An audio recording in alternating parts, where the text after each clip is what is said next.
Arrest ചെയ്ത സമയത്ത് BJPയുടെ ഓഫീസിൽ പോയിട്ട് രാജീവ് ചന്ദ്രശേഖരനെ കാണേണ്ട ഒരു അവസ്ഥ ഈ ക്രൈസ്തവ മേലധ്യക്ഷന്മാരുടെ ഭാഗത്ത് നിന്നുണ്ടായി. അങ്ങനെയാണെങ്കിൽ അതിന് CPMൻ്റെയും അതുപോലെ തന്നെ കോൺഗ്രസിൻ്റെ ഒക്കെ നേതാക്കൾ അവിടെ പോയിട്ട് രാവും പകലും ഇല്ലാണ്ട് പ്രയത്നിച്ചിട്ടാണ് അവരെ മോചനം ലഭ്യമാക്കിയത്. അത് അത്തരത്തിലൊരു വിവേചനപരമായ നിലപാടല്ലേ ക്രൈസ്തവ? താങ്കൾ പറഞ്ഞതിൽ തന്നെ അടിസ്ഥാനപരമായ തെറ്റുണ്ട്. നമ്മളൊരു കാര്യം പറയുമ്പോൾ അത് കൃത്യമായിട്ട് വേണം പറയാൻ. BJPയുടെ ഓഫീസിൽ ഏത് ക്രൈസ്തവ നേതാവാണ് പോയത്?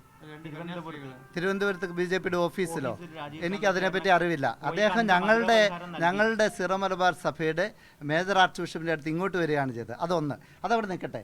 ഞാൻ ചോദിക്കുന്നത്, നിങ്ങൾ അതിൽ എന്താണ് തെറ്റ് കാണുന്നത്?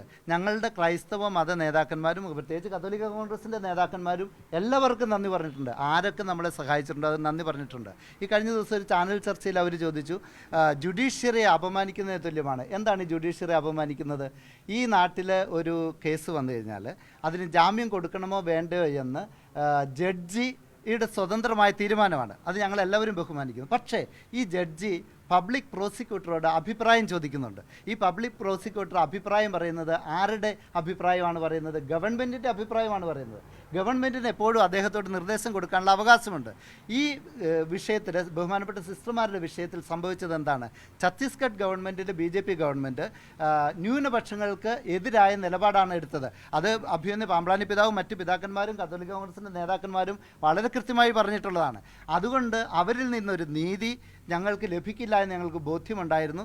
ആ സന്ദർഭത്തിൽ അവരെ സ്വാധീനിക്കാൻ സാധിക്കുന്നത്, അല്ല അവരോട് ഒരു നിർദ്ദേശം കൊടുക്കാൻ സാധിക്കുന്നത് കേന്ദ്ര ഗവൺമെൻറ്റിന് മാത്രമായിരുന്നു. അതുകൊണ്ടാണ് കേന്ദ്ര ഗവൺമെൻറ്റിനെ ഭരിക്കുന്ന BJPയുടെ ആളുകൾ ഇങ്ങോട്ട് ഞങ്ങൾക്ക് ഒരു ഓഫർ തന്നു. അതായത് ഞങ്ങൾ സഹായിക്കാം.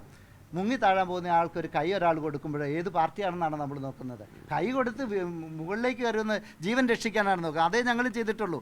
അതുകൊണ്ട് ഈ BJPയുടെയോ അല്ലെങ്കിൽ സംഘപരിവാർ സംഘത്തിൻ്റെ ഒന്നും ആശയങ്ങൾ ഞങ്ങൾ ഉൾക്കൊള്ളുമെന്ന് ഒരിടത്തും പറഞ്ഞിട്ടില്ല. കോൺഗ്രസിൻ്റെ സമുന്നതരായ ദേശീയ നേതാക്കൾ, KC വേണുഗോപാൽ അടക്കമുള്ള ദേശീയ നേതാക്കൾ സഹായിച്ചിട്ടുണ്ടെന്ന് ഞങ്ങൾ പറഞ്ഞിട്ടുണ്ട്. അവർക്ക് നന്ദി പറഞ്ഞിട്ടുണ്ട്. മാർക്സിസ്റ്റ് പാർട്ടിയുടെ ഭാഗത്തു നിന്ന് ബഹുമാനപ്പെട്ട ജോൺ ബ്രിട്ടാസ് ഉൾപ്പെടെയുള്ള ആളുകൾ സഹായിച്ചിട്ടുണ്ട്. ഇത് നമ്മൾ പറയുന്ന ഒരു ചെറിയ കാര്യം മാത്രം എടുത്തിട്ട് അതിനെ പ്രൊജക്റ്റ് ചെയ്തിട്ട് ഞങ്ങൾ ഏതെങ്കിലും പക്ഷത്താണെന്ന് വരുത്തരുത്.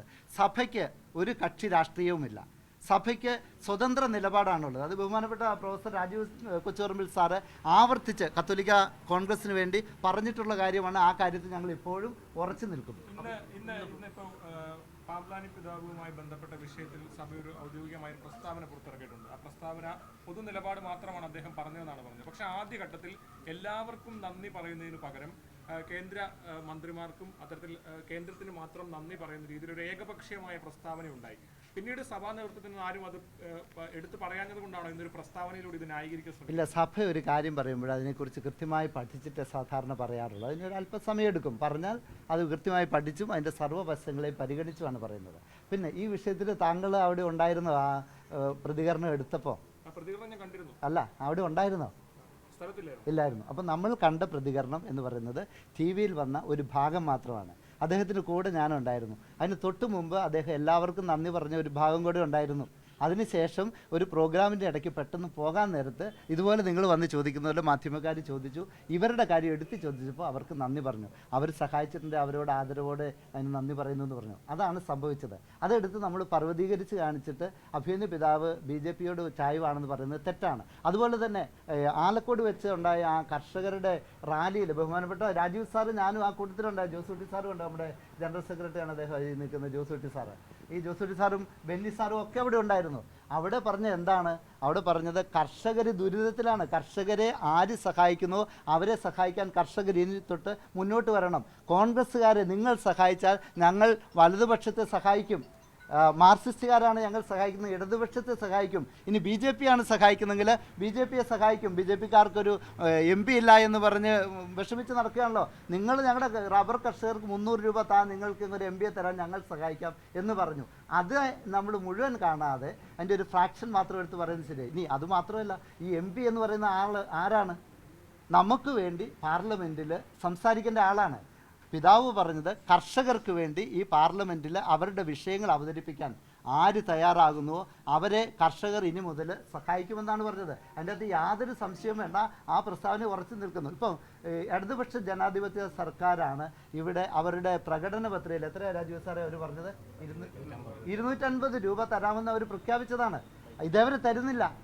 ഒരു കാര്യം നിങ്ങൾ മനസ്സിലാക്കണം, അഭിമന്യു പാമ്പളാനി പിതാവ് ഞങ്ങൾ ഓരോരുത്തരും അവിടെ ഇത് ആവശ്യപ്പെട്ടതിന് ശേഷം റബ്ബറിൻ്റെ വില കൂടിയോ കുറഞ്ഞോ നിങ്ങൾ പറ. അതിനു മുമ്പ് ഈ വിഷയം ആരും പരിഗണിക്കാത്ത ഈ വിഷയം എന്തുകൊണ്ട് പരിഗണിച്ചു? അഭിമന്യു പാമ്പളാനി പിതാവും കത്തോലിക്ക കോൺഗ്രസിൻ്റെ സമുന്നതരായ നേതാക്കന്മാരും ഈ വിഷയം പബ്ലിക്കായിട്ട് പൊതുസമൂഹത്തിന് മുമ്പിൽ അവതരിപ്പിച്ചതിന് ശേഷമാണ് റബ്ബർ കർഷകർക്ക് അല്പമെങ്കിലും വ്യത്യാസം വന്നത്. ഈ കൂടിയാലോചിച്ച ശേഷം CPM-നെതിരെ ഒരു പ്രസ്താവന ഇറക്കാൻ തീരുമാനിക്കുന്ന ഒരു ഘട്ടം എങ്ങനെയായിരുന്നു? കാരണം ഒരു പാർട്ടിയാണ്, സ്വാഭാവികമായും ആ കാര്യം കൂടി കൂട്ടിച്ചേർത്തിട്ട് അതിനെക്കുറിച്ചൊരു വിശദീകരിച്ച് ഇനി കൂടുതൽ പ്രശ്നമാക്കാൻ ഞങ്ങൾ ഉദ്ദേശിക്കുന്നത്. ഞങ്ങൾക്ക് പറയാനുള്ള കാര്യങ്ങൾ ഇതിനോടകം കൃത്യമായിട്ട് പറഞ്ഞിട്ടുണ്ട് അല്ലേ രാജീവ് സാറേ? നേരത്തെ ഫാദർ സഹായിച്ചവരുടെ പേരുകൾ എടുത്തു പറഞ്ഞു. ആ സമയത്ത് നമ്മൾ തൃശ്ശൂരിൽ നിന്ന് വളരെ പ്രതീക്ഷയോടുകൂടി ജയിപ്പിച്ച ഒരാളുണ്ട്. ആ ആളുടെ അസാന്നിധ്യം വലിയ തോതിൽ ചർച്ചയായി. ഇന്നത്തെ കാത്തലിക് കോൺഗ്രസിലും അത് ചർച്ചയായി എന്നാണ് ഞാൻ വിചാരിക്കുന്നത്. അപ്പോൾ അത്തരം ഒരു അസാന്നിധ്യം സഭയ്ക്ക് വലിയൊരു സങ്കടം ഉണ്ടാക്കിയോ, അല്ലെങ്കിൽ അത്തരത്തിലൊരു വിഷയങ്ങൾ ഉണ്ടാക്കി? ഞങ്ങൾക്ക് പറയാനുള്ള കാര്യങ്ങൾ ഞങ്ങൾ ഇതിനോടകം കൃത്യമായി പറഞ്ഞിട്ടുണ്ട്. ഓരോ വ്യക്തികളെ എടുത്ത് ഞങ്ങൾ അതിനെക്കുറിച്ച് വിശദീകരിക്കാൻ ആഗ്രഹിക്കുന്നില്ല. ആ വിഷയം എനിക്ക് തോന്നുന്നത് സമൂഹത്തിൽ ആവശ്യത്തിന് ചർച്ച ചെയ്യപ്പെട്ടിട്ടുണ്ട്. ഇനിയും നമ്മളത് പറഞ്ഞ് വിഭജനമോ വിദ്വേഷമോ ഒന്നും ഉണ്ടാക്കേണ്ട കാര്യമില്ല. ഞങ്ങൾ പറയാൻ ഉദ്ദേശിച്ചത് എന്താണെന്ന് അവർക്ക് മനസ്സിലായിട്ടുണ്ട്. അവരെന്താണ് പറഞ്ഞത് ഞങ്ങൾക്കും മനസ്സിലായിട്ടുണ്ട്. എല്ലാ വിഷയങ്ങളും നമ്മളിപ്പോൾ ഈ പറഞ്ഞ പാമ്പാനി പിതാവുമായി ബന്ധപ്പെട്ട വിഷയങ്ങളും ഈ തൃശ്ശൂരിൽ പറഞ്ഞ വിഷയങ്ങളൊക്കെ പറഞ്ഞ് അത് സമാപിപ്പിച്ചു കഴിഞ്ഞു.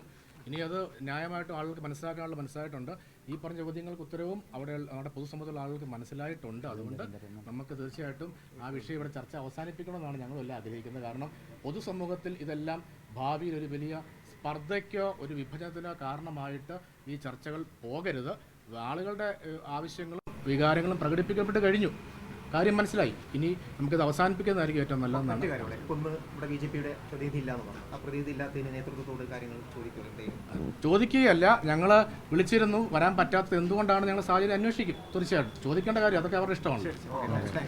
അതുപോലെ ഒരു കാര്യം കൂടെ പറയാൻ ആഗ്രഹിക്കുന്നു. ഞങ്ങളുടെ ഇവിടെ കാണുന്ന യുവജനങ്ങളെ നിങ്ങൾ കാണുന്നുണ്ട്. വിവിധ രൂപതകളുടെ പ്രതിനിധികളാണ് ഇവിടെ ഉള്ളത്. അതിൽ ബഹുമാനപ്പെട്ട സിജോ എരന്തൂർ സാറാണ് ഈ കാത്തലിക് യൂത്ത് കൗൺസിലിൻ്റെ ഗ്ലോബൽ കോർഡിനേറ്റർ. അദ്ദേഹത്തിൻ്റെ സഹകാരികളുമുണ്ട്. ഈ കത്തോലിക്ക യൂത്ത് കൗൺസിലിലൂടെ ഇനി മുതൽ വളരെ കൃത്യമായ രാഷ്ട്രീയ അവബോധമുള്ള യുവജനതയെ വാർത്തെടുക്കുവാൻ കത്തോലിക്ക കോൺഗ്രസ് പ്രതിജ്ഞാബദ്ധമാണ്. ബഹുമാനപ്പെട്ട സിജോ സാർ ഒരു വാക്ക് പറയുന്നതായിരിക്കും. കത്തോലിക്ക കോൺഗ്രസ് യൂത്ത് കൗൺസിലിൻ്റെ നാഷണൽ യൂത്ത് കോൺഫറൻസ് ആണ് ഇവിടെ നടന്നുകൊണ്ടിരിക്കുക. ഇവിടെ സൂചിപ്പിച്ചതുപോലെ തന്നെ ഇന്ത്യയിലെ വിവിധ രൂപതകളിൽ നിന്നുള്ള സീറോ മലബാർ സഭയിലെ രൂപതകളിൽ നിന്നുള്ള യുവജന പ്രതിനിധികളാണ് ഇവിടെ എത്തിയിരിക്കുക. ഇവിടെ പറയുന്നതനുസരിച്ച് നമ്മുടെ രാഷ്ട്രീയമായിട്ടുള്ള വിഷയങ്ങളിൽ കൃത്യമായ നിലപാടുകൾ എടുക്കുന്നതിനും പൗരബോധമുള്ള യുവജനങ്ങളെ രാഷ്ട്രീയ പ്രവർത്തനത്തിലേക്ക് കൃത്യമായി ഇറക്കുന്നതിനും രാഷ്ട്രീയ നേതൃസ്ഥാനങ്ങളിൽ എല്ലാ സമുദായങ്ങൾക്കും ഒരേപോലെ പരിഗണന കിട്ടണമെന്ന കൃത്യമായ ആവശ്യം ഉന്നയിക്കുന്നതിനും വേണ്ടിയിട്ടാണ് ഈ യോഗം ഇന്ന് തീരുമാനിച്ചിരിക്കുന്നത്. പലപ്പോഴും ക്രൈസ്തവ സമൂഹം അവഗണനകൾ നേരിടുന്നുണ്ട്, ക്രൈസ്തവ യുവത്വം അവഗണനകൾ നേരിടുന്നുണ്ട് എന്നുള്ളത് യാഥാർത്ഥ്യമാണ്. അതിനെതിരെ ശക്തമായ പ്രതിരോധവും മുന്നേറ്റവും ഈ യൂത്ത് കൗൺസിലിൻ്റെ ഈ നേതൃസമ്മേളനത്തിൻ്റെ ഭാഗമായിട്ടുണ്ടാകും. Thank you.